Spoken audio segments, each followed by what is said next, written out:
The British Museum in London is filled with many remarkable antiquities from ancient Egypt. Among their treasures are 3,000-year-old mummies and colossal statues honoring great pharaohs. But there is one item that is more valuable than all the rest. At the entrance to their Egyptian collection is a large stone tablet, one that could be overlooked if not for its conspicuous and prominent position. It's known as the Rosetta Stone, one of the most important treasures of all time. What is the Rosetta Stone, and how did this seemingly insignificant rock forever change our belief in mankind's past?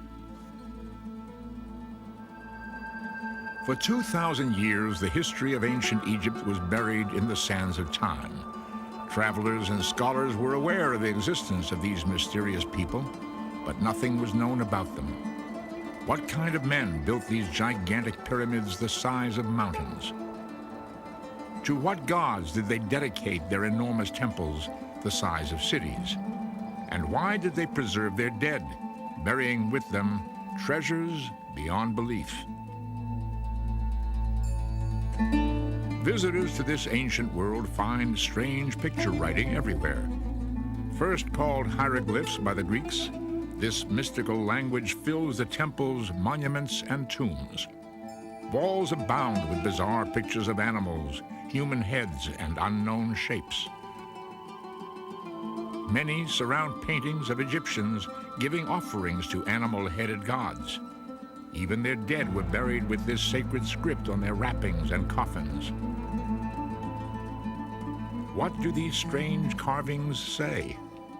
Did the Egyptians possess black magic medicine and powerful weapons? Would they provide us with answers to the Bible's mysteries? What was needed was a clue, a key to unlock the mystery. Like the rediscovery of ancient Egypt, the finding of an unusual and puzzling tablet would be only the beginning. By the time of Christ, the ancient Egyptians were already legends of a distant past. Greek and Roman historians could only guess at what knowledge this once powerful civilization possessed. As the centuries passed and Europe had its Renaissance, ancient Egypt remained silent, waiting for its own rebirth.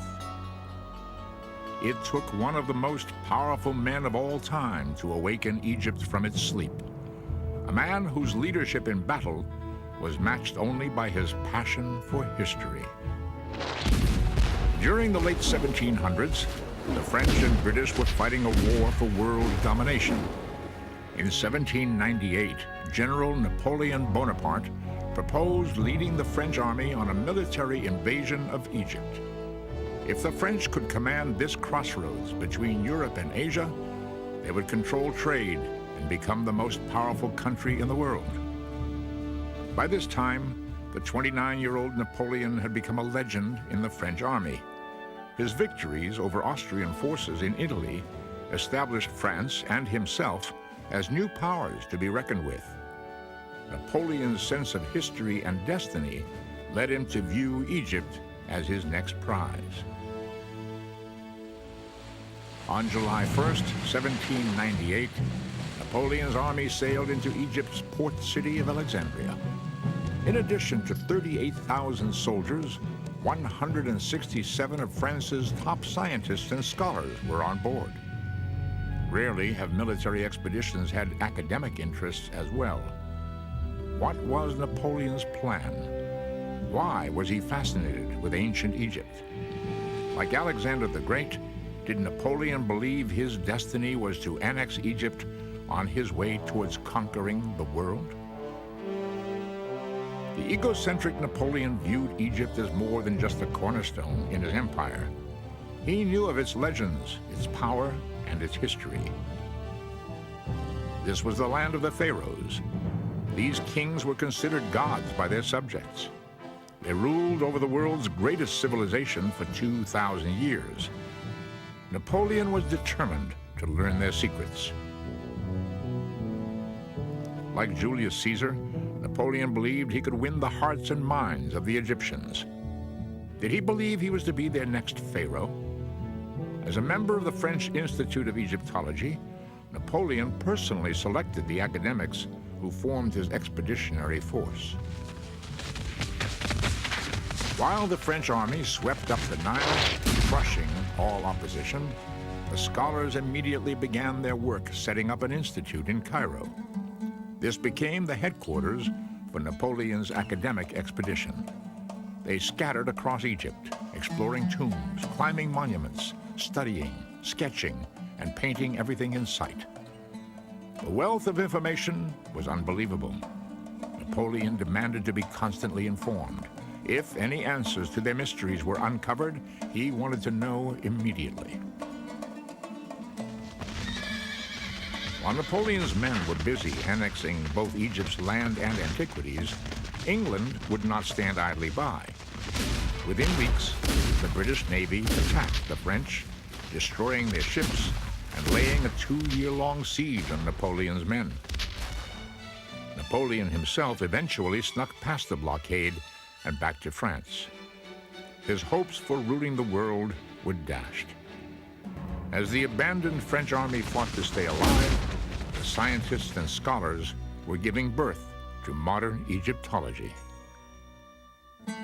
Racing against their inevitable removal by the British, they stepped up their efforts to copy and analyze as much as possible. The answers to these dormant mysteries had to be found. Ironically, it was neither a scientist nor a scholar, but a soldier who made the most important discovery of all. In mid-July 1799, as the long siege wore on, the French continued bolstering their defenses. Situated along the Nile as it enters the Mediterranean Sea is a town called Rosetta. In order to rebuild the town's old Arabic fort, men under the command of Lieutenant Pierre Bouchard started to reconstruct the walls. Arabs commonly took material from ancient temples and used them in their own buildings. Unnoticed in these walls, buried since the time of the pharaohs, was a large stone tablet. While the soldiers tore down the fort's walls, the tablet was stumbled upon. Immediately, the soldiers noticed something strange and potentially valuable. Carved on this dusty stone were 3 types of writing: Greek, a common Egyptian script called demonic, and hieroglyphs. The stone was a kind of magical discovery, and I think it is a piece of extraordinary luck that whoever was there had the perspicacity and the interest to say, gosh, what have we got here? Could be important, key to the hieroglyphs. One can imagine that a less well-informed officer might have said, it's just an old stone, build it into the fort. People have often said, thank God it was a French officer, not a British officer, because, they were perhaps a little more intellectually minded. Dubbed the Rosetta Stone, it measured 3 feet 9 inches high and 2 feet 4 inches wide. It weighed nearly 1,500 pounds. French General Jacques Menu ordered it sent to the Institute in Cairo to have the Greek translated. What did it say? Could the Greek be used to translate hieroglyphs? The discovery caused an immediate sensation. The Greek language was understood, so scholars quickly translated the text. It was a decree honoring a Greek pharaoh, Ptolemy V, on his 1-year anniversary. In exchange for services rendered by him benefiting Egypt, plaques were to be placed in temples throughout the land. It was known the Greeks had ruled Egypt from 300 BC until the decades before Christ. How did this tablet survive for over 1,800 years? Did others exist? The actual wording seemed unimportant until the last line was read. This decree shall be inscribed on a stela of hard stone in sacred and native and Greek characters. All 3 scripts said the same thing. The news spread quickly back to Europe. This stone offers great interest for the study of hieroglyphic characters. Perhaps it will even give us the key at last. Courrier de l'Égypte, August 1799. The Rosetta Stone would not stay in French hands long. The British siege was soon to tighten, forcing the French to surrender. How did a French general try to hide the stone and prevent the British from taking possession? During negotiations, English military officers demanded the stone. Did they believe the translated hieroglyphs would reveal military secrets? Would this stone be the voice to end ancient Egypt's long silence?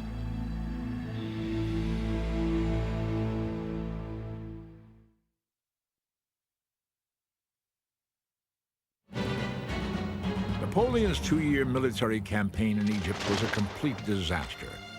Over 9,000 men were killed, and the French Navy was decimated by the British. Those who remained were now trapped in Egypt, isolated by a British naval siege along the Mediterranean coast. However, both scientifically and culturally, the Egyptian expedition was of great and long-lasting importance. This was the birth of modern archaeology, man's search for his own past, and with the discovery of the Rosetta Stone, it seemed as if the great secrets of Egypt would be finally revealed. The door was now poised to be opened onto this long, silent land of magic and mystery. The looming deciphering of the hieroglyphs was keenly watched by both the French and English military. French officers in Egypt knew firsthand the power and glory of the ancient Egyptians. The indisputable evidence was before their eyes. The pyramids and temples were obviously built by a great and advanced civilization. If the Rosetta Stone could be used to translate their language, might Egypt's former glory be resurrected and become that of France? How quickly could the French decipher the stone and thus read the hieroglyphs? Would the code be cracked before the British forced their surrender? Under military orders, scholars at the Institute raced to complete the deciphering. The Rosetta Stone had 3 texts written on it, each in a different script. Reading top to bottom, they were hieroglyphs, demonic, and Greek. The Greek section told of the tablet having the same information written in all 3. While Greek was easily understood, several obstacles stood in the way of using it to translate the 2 Egyptian scripts. First and foremost, nobody had been able to speak or read either Egyptian language for almost 2,000 years. The French had no idea as to what any of the Egyptian symbols or words meant. Were the signs phonetic, like an alphabet, or were they pictorial, like Chinese character writing? Without any clues, they had to start from scratch. A second hurdle was that the stone was broken at the top and sides. The hieroglyphic section at the top was the most damaged. Only 14 lines of text existed. The demonic section in the middle had all of its 32 lines of text, but was broken along the right side. The Greek section consisted of 54 lines. The frustrated French had no way of knowing which words or lines of text matched up with which Greek words. As it turned out, time was not on their side. In August 1801, 2 years after the discovery of the Rosetta Stone, the English ended their siege, attacking and forcing the French to surrender Egypt. As part of the withdrawal agreement, French military officers were allowed to keep all their personal possessions, but the Institute in Cairo had to hand over all of their discoveries. The academics were furious. What right did the British military officers have to abscond with the legacy of the past? Egypt belonged to mankind. What would become of these priceless treasures?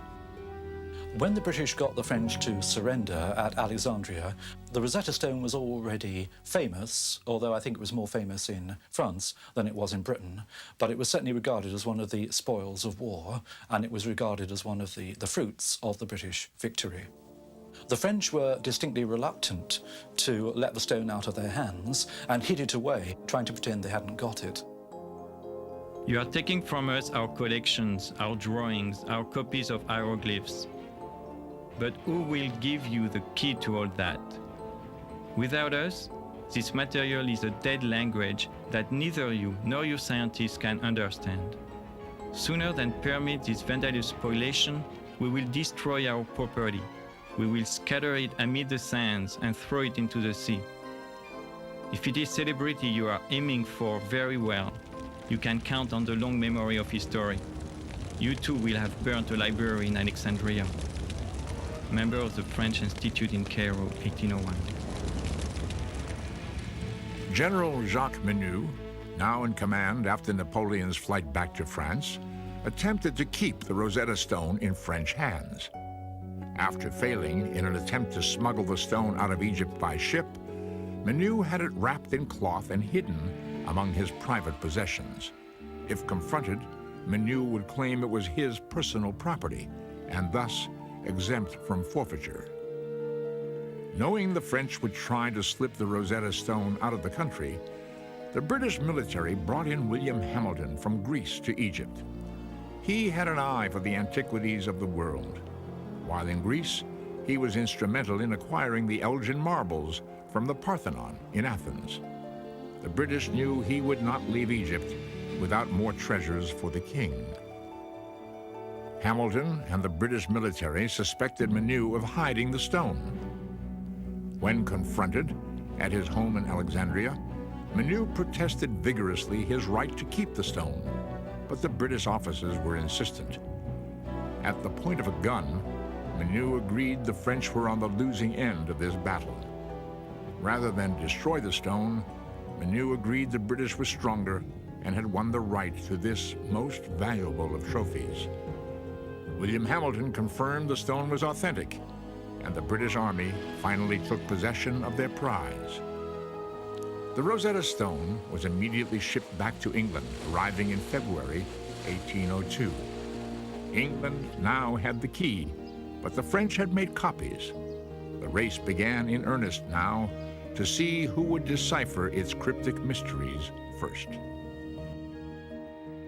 With all the power and riches of Egypt at hand, fame and glory was destined to the man who found the key. As nations watched, top scholars battled each other to be the one who opened the door.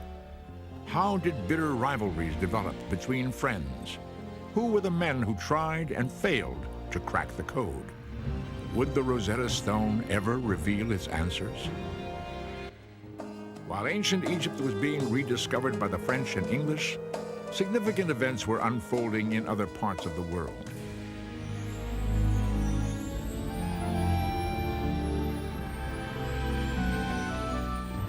The United States of America doubled its size by signing the Louisiana Purchase in 1803. Captains Lewis and Clark would soon lead a 2-year expedition across this uncharted land. Thomas Elgin captured the public's imagination when he arranged to take sculptures from the Parthenon in Greece and have them shipped to England. And in China, after nearly 4,000 years of rule, the dynastic era was nearing its end. The Manchu dynasty would be its last. At the beginning of the 1800s, reports from newly explored parts of the world amazed the European and American public. No discovery was too incredible. Anything seemed possible. As news of Egypt's wealth of wonders began to circulate, the fascination for all things Egyptian became insatiable. There was a feeling that the hieroglyphs contained secrets about the gods, the universe, astronomy, that were simply not known to ordinary people. There was curiosity right from the start because the things are so obvious and so pictorial, and above all because they've been associated with the temples, the priesthood.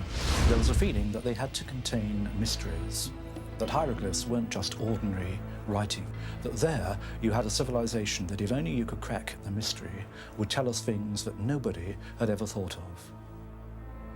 And now, with the key to the Egyptian language in hand, all eyes turned towards the decoding of the Rosetta Stone. After arriving in London in 1802, copies of the Rosetta Stone's text began to spread to universities throughout Europe. The deciphering race was beginning to develop into the world's greatest detective mystery. Its answers were destined to change our views on religion, science, and history. How would our beliefs in the Bible be affected? What magical medicines and technologies were going to be discovered? How did such an advanced civilization perish? As language specialists first began to study the relationship between the three scripts, no clear pattern was evident. The broken stone seemed to prevent any ability to match words and sentences. Not one hieroglyphic word or phrase could be positively identified. How was this seemingly impossible task going to be accomplished? What should their first steps be? Desperate for any clues, scholars dug into the past for help.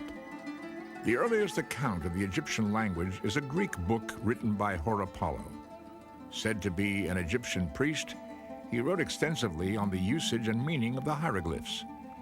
His 5th century BC book, Hieroglyphica, became the cornerstone of future beliefs. Horapollo wrote of 189 different hieroglyphic signs. With each one, he detailed their description and mythological meaning. While he discussed specifics on individual signs, Horapollo never combined them to form sentences or paragraphs. While many of his findings were correct, his work also contained errors. Horapollo tells us things that actually are true, but he tells us things for quite the wrong reason. So he says, for example, that in Egyptian hieroglyphs, the word for mother is written with a vulture. That happens to be true. But he then explains that in nature, there are no male vultures. All vultures are female. And there's a great mystery here. Now, later on, as people started to look at the natural world and spotted indeed that there were vultures that were male and female, poor old Horapollo got discredited. So the truth he was telling us got thrown out with the mystical verbiage that he dressed it in. Scholars attempting to decipher the Rosetta Stone also consulted historians' findings from the Middle Ages. As Europe entered its Renaissance, religious influence supported the idea that the hieroglyphs held answers to biblical mysteries. People start to interpret ancient Egypt entirely through the Bible. So they look at the pyramids and say, the pyramids are not just ordinary tombs for ordinary kings. They are the granaries that Joseph, in the Bible, put up to collect the grain during the 7 good years in preparation for the 7 years of famine that were going to follow. So the mystery is kept, but it's always filtered through the idea that it reflects a story in the Bible. Scholars also reviewed the work of German mathematics professor Athanasius Kircher. He became the recognized authority on hieroglyphs during the mid-1600s.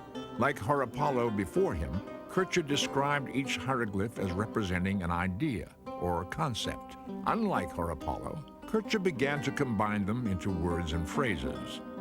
Furthermore, Kircher simply made up imaginary translations.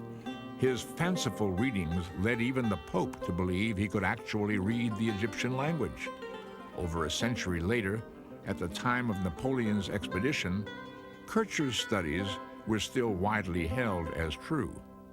What the first scholars attempting to decipher the Rosetta Stone found in past fact and fiction was the commonly held belief that hieroglyphs were pictorial, similar to Oriental character writing. Each hieroglyph represented a word or idea. It wasn't until these past theories were abandoned that the Rosetta Stone would finally reveal its clues. In 1802, Sylvestre de Sacy of France and Johann Åkerblad of Sweden were the first to throw out the ideas of the past and try a fresh approach. They looked at Egyptian hieroglyphs and said, other civilizations write in perfectly normal ways. I don't see why the Egyptians have to be different. They looked also at other documents from Egypt, not simply temples and obelisks and hieroglyphs, but things on papyrus, paper documents. And they said rightly, look, the Egyptians had perfectly good ways of writing perfectly ordinary, everyday letters. Maybe all of their writing system is rational after all. De Sacy and Åkerblad followed the premise that the demonic language used a Western system of writing. They took a number of recurring Greek words, including the pronouns he or his, and the word Greek. They then searched the demonic text for words which repeated in roughly the same locations. They verified that wherever these words occurred in Greek, they appeared in a similar pattern in the demonic. What these pioneers did was to begin to prove that the script was not just a symbolic script, that there were signs that meant individual letters, stood for individual letters. You no longer looked at it as something esoteric and full of hidden meaning. Although their first step at translating the demonic text was somewhat promising, de Sacy and Akerblad gave up, having failed to crack the hieroglyphic code. 3 years after the Rosetta Stone's discovery, opening the window onto Egypt's secrets was proving to be far more complex than anyone had thought. The greatest minds of Europe were beginning to think the mysteries of Egypt would stay hidden forever. Following de Sacy and Akerblad's attempt, more than a decade passed without any further serious efforts. Although the public's fascination with ancient Egypt continued to grow, the Rosetta Stone was all but forgotten. For those thinking of trying to decipher the hieroglyphs, the failure of de Sacy and Akerblad proved an intimidating legacy. There was a feeling, as with most decipherments, that it's a big prize but also a big risk. You could end up covering yourself with glory, and you could end up making a really big fool of yourself. Now, scholars are by temperament rather cautious, and it takes a certain kind of person to say, I don't care if I make a fool of myself, I'm going to have a go at this. Up next, the race heats up again as a wealthy scientist from England battles a young, obsessed French scholar to find the key. Meet the British genius who decided to spend his summer vacation decoding the Rosetta Stone. How did he become the first to read the hieroglyphs? Also, discover the legend surrounding a sorcerer's prediction that a small-town boy would be the one to bring light to the past.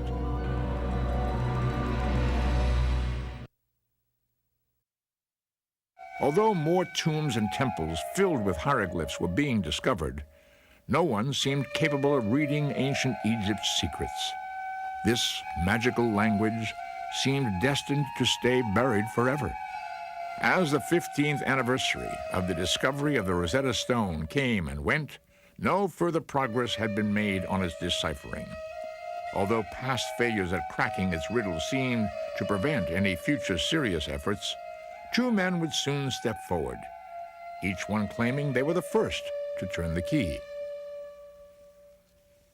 In the summer of 1814, a 41-year-old physician, physicist, and linguist from London took a copy of the Rosetta Stone to his country home. He decided to spend his summer vacation mulling over its puzzle. This time, the Rosetta Stone would begin to speak. Thomas Young was one of the most remarkable people that Britain has ever produced. If you do a list of his achievements, it is quite amazing. He looked at the question of light and how that works, and he comes up with the wave theory of light, which is the foundation of a lot of modern physics.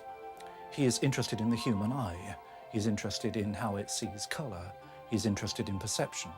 And his notions of the human eye are at the basis of a lot of modern optics.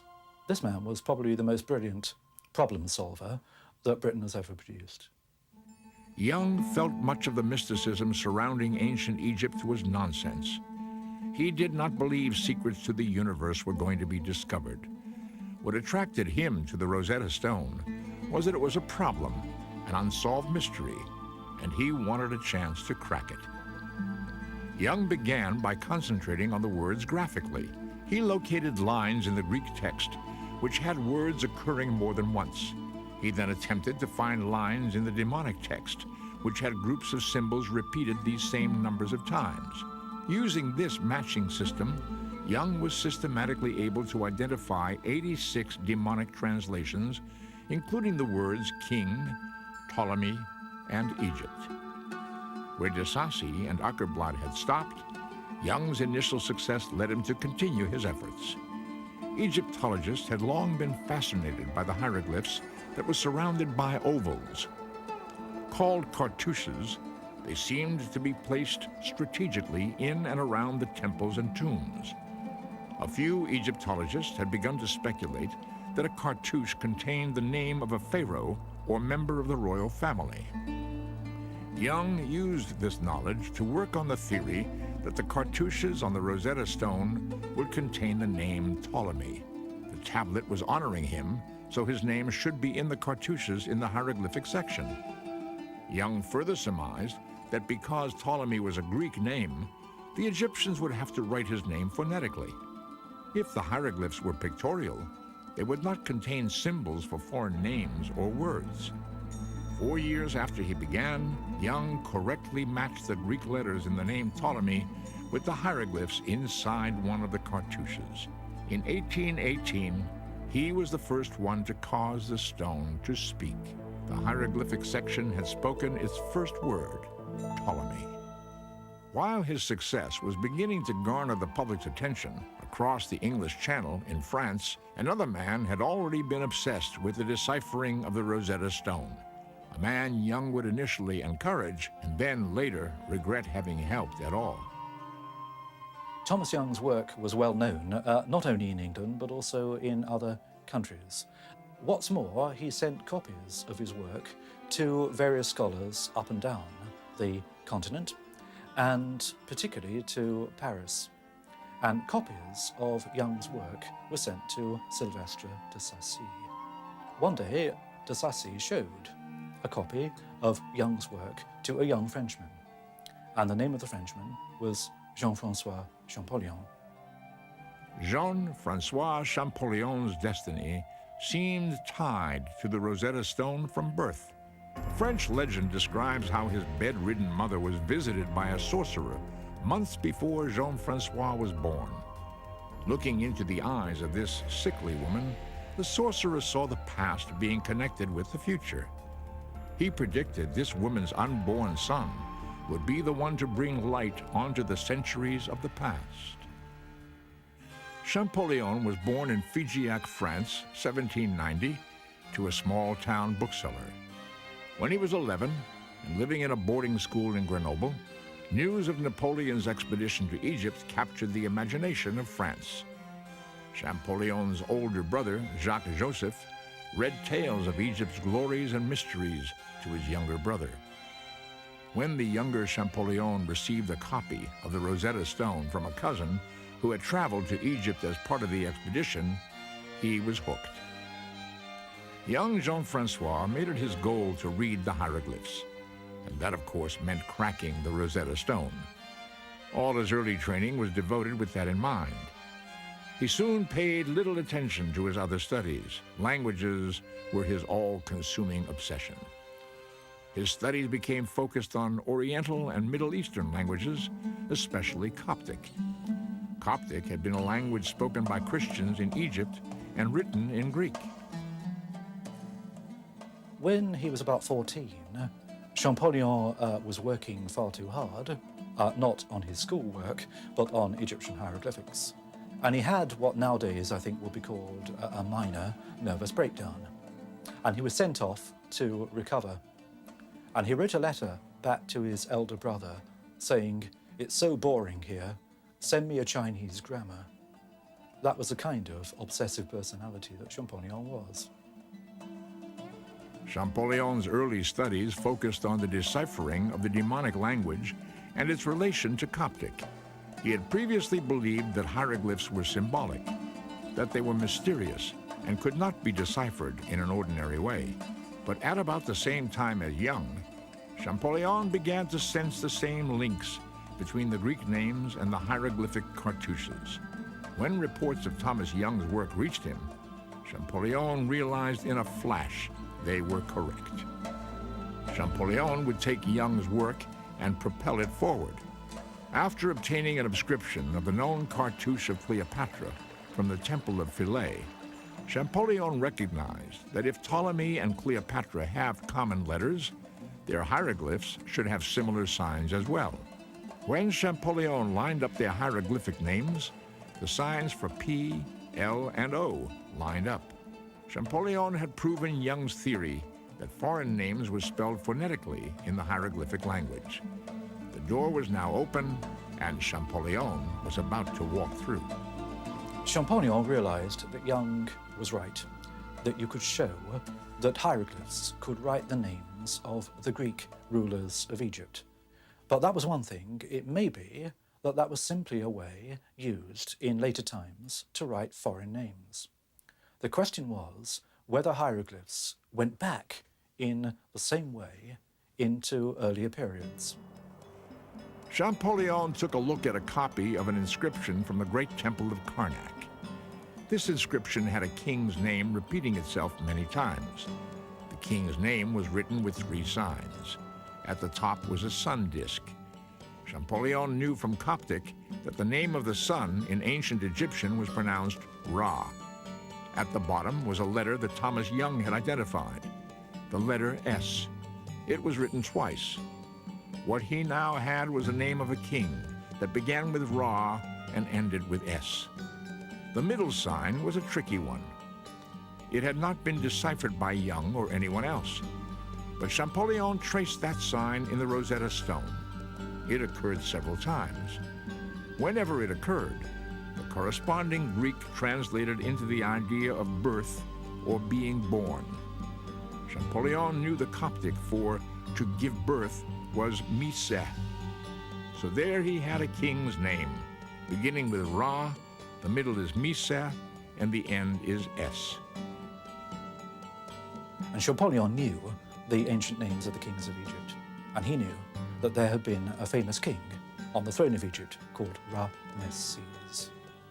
And suddenly, he realized he was looking at the key to the whole thing.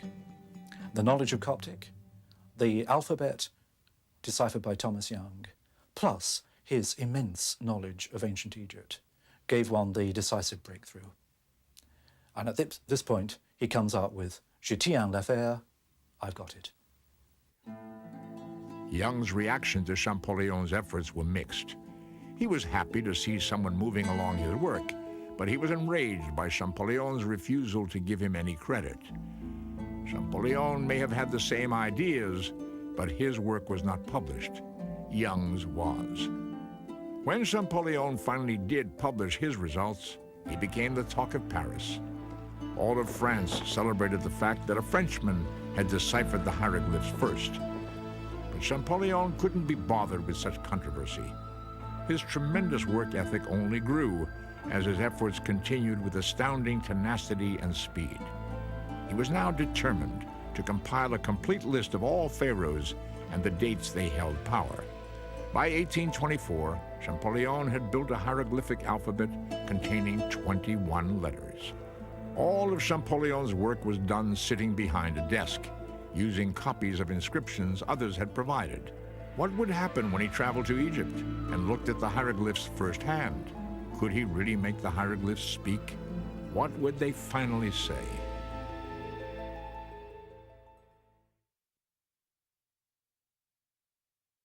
The door was beginning to open into Egypt's past. The Rosetta Stone was finally proving to be the key to unlocking the hieroglyphs. But what did they say? What secrets and mysteries would be revealed? The announcement of Jean-François Champollion's discovery brought him much acclaim in France.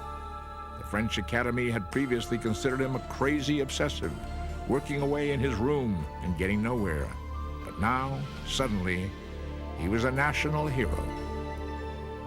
The French government asked Champollion to arrange the purchase of British Egyptologist Henry Salt's extensive collection. After its incorporation into the Louvre Museum in 1827, Champollion was appointed the museum's first curator of Egyptian antiquities. However, Champollion had more in his mind than building a museum's inventory. He wanted to travel to Egypt. In 1828, with help from the Museum of Turin in Italy, Champollion organized an expedition to travel up the Nile River. This was the largest scientific effort to Egypt since Napoleon. It was his first exposure, and an absolute stunning exposure, to the monuments of Egypt. And of course, he ran around them like a wild thing, identifying cartouches. This was one thing that was obsessing him at the time, trying to establish the dates of monuments and the order of kings, because they had no true framework for Egyptian history that they could base on the evidence from the monuments. Champollion's trip proved beyond a doubt his methods were accurate. He was able to read the ancient Egyptians' language off the temple walls themselves. His efforts in translating the hieroglyphs are credited with single-handedly creating the science of Egyptology. Egypt was no longer the land of silence. It was now speaking to us from the past. The names of pharaohs such as Ramesses and Tutmosis were legendary, but now their faces could be identified. We now knew when they ruled and in which temples they prayed. Upon returning to Paris, Champollion continued his work. He now had enough material to write the definitive history of Egypt. Unfortunately, he would never get the chance. On March 4th, 1832, Jean-Francois Champollion died. Champollion never had any doubts about his own ability and about his own achievement. And although he died at the age of 42, towards the end of his life, it was realized what he had done. And the French, quite rightly, created a professorship of Egyptology for him, the first anywhere in the world. So he died knowing that his achievement had been recognized. A lot of Champollion's work was left after his death, and the elder brother collected it, published it as a memorial to the genius in the family. Where Champollion had focused on the pharaonic history of Egypt, others began to use his tools to study the demonic and hieroglyphic languages.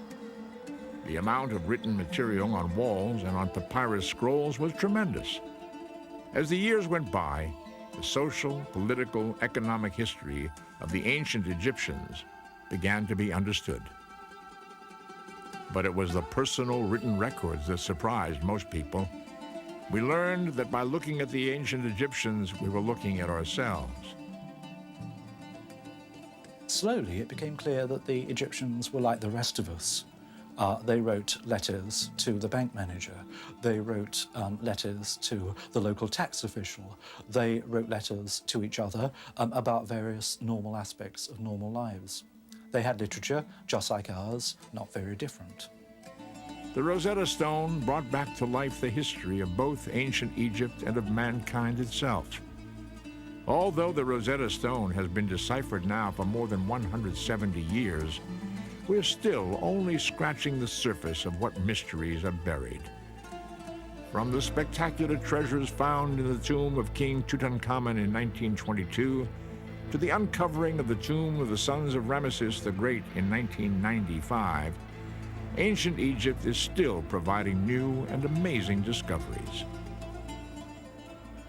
The Rosetta Stone is a milestone between a period when all we knew about our own origins was in the Bible or in the writings of the Greeks and the Romans. After the Rosetta Stone, we start to look at ancient history speaking for itself. It starts to say, where have we come from? Where have the ideas come from? What are our roots? And the Rosetta Stone is a way of bringing us face to face with our own identity. And now, through the extraordinary efforts of men like Napoleon Bonaparte, Thomas Young, and Jean-Francois Champollion, the riddle of the Rosetta Stone has been solved. The language and mysteries of the ancient Egyptians can now be understood.